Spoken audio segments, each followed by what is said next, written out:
Good evening. I'm glad you could join me tonight as we're going to study a little of God's Word together.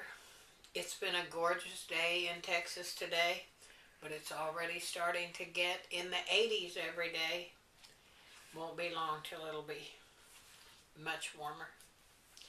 Tonight we're going to read two Psalms. And if you have any Bible background at all, you're probably very familiar with these Psalms.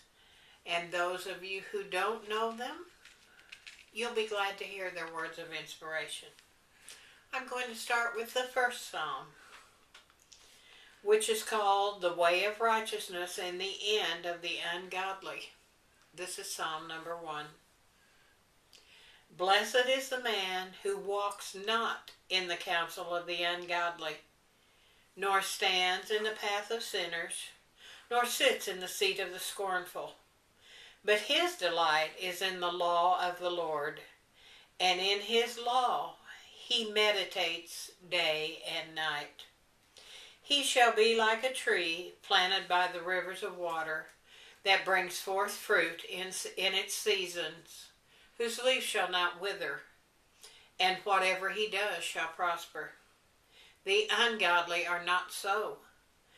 They are like the chaff which the wind drives away. Therefore the ungodly shall not stand in the judgment, nor sinners in the congregation of the righteous. For the Lord knows the way of the righteous, but the ungodly shall perish. There's a real lesson for us in that one.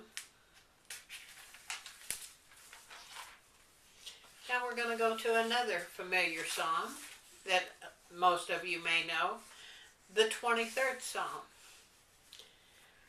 The Lord is the shepherd of his people, is what this one is about. The Lord is my shepherd, I shall not want. He makes me to lie down in green pastures.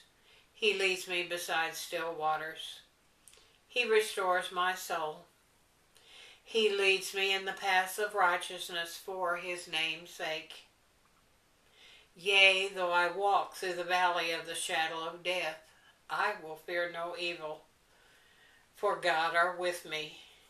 Your rod and your staff, they comfort me, Lord. You prepare a table before me in the presence of my enemies. You anoint my head with oil, my cup runneth over. Surely goodness and mercy shall follow me all the days of my life, and I will dwell in the house of the Lord forever. This is a real psalm of thanksgiving, thanking God for his mercy and for his salvation for us.